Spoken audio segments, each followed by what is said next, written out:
Bonjour, nous le savons tous, sans eau, pas de vie. Mais quel mystère! Plus les scientifiques étudient H2O, plus ils s'étonnent.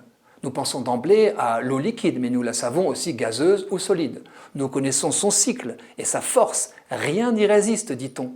En gelant, l'eau augmente de volume et peut fracturer la pierre, car l'une de ses propriétés les plus étranges est qu'elle est plus légère, c'est-à-dire moins dense, solide que liquide, alors que pour la plupart des matières, la phase solide est plus dense que la phase liquide. C'est pourquoi la glace flotte. Cette propriété originale est précieuse pour la vie. Quand le froid gèle une étendue d'eau, la glace crée une surface protectrice. Si elle coulait au fond, toute l'eau d'un lac ou de la mer, en gelant, exterminerait ses habitants. Nous avons appris que l'eau gèle à 0 degré Celsius, bout à 100 degrés à la pression normale, et que lorsqu'elle s'évapore, elle devient un gaz invisible. La réalité est bien plus complexe. Vous savez peut-être que l'eau peut rester liquide très en dessous de 0 degré.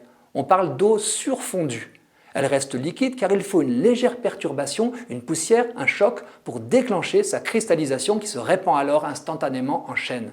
Pour faire l'expérience, il suffit de mettre une bouteille en plastique d'eau pure dans son congélateur.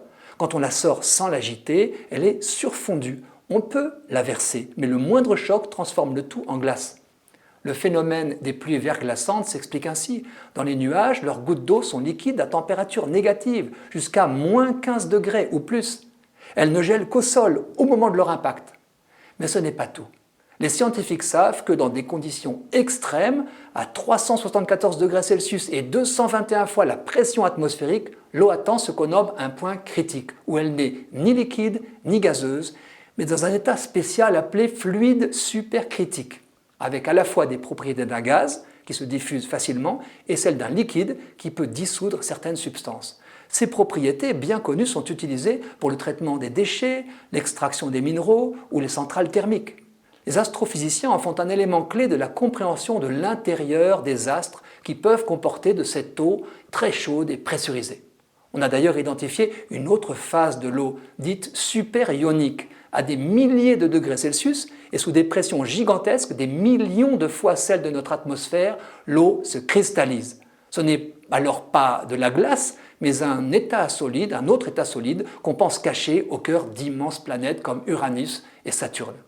Dernière nouvelle, des chercheurs qui estiment qu'il y a deux formes d'eau liquide, une plus dense que l'autre, viennent de décrire un second point critique de l'eau à très basse température et très forte pression. À un point précis, vers moins 63 degrés Celsius et 1000 atmosphères, les deux formes fusionneraient, devenant indiscernables. Ce fait reste controversé. Il expliquerait que l'eau est un pic de densité à 4 degrés Celsius. Vous voyez, comme tout mystère, plus celui de l'eau se révèle, plus il s'épaissit.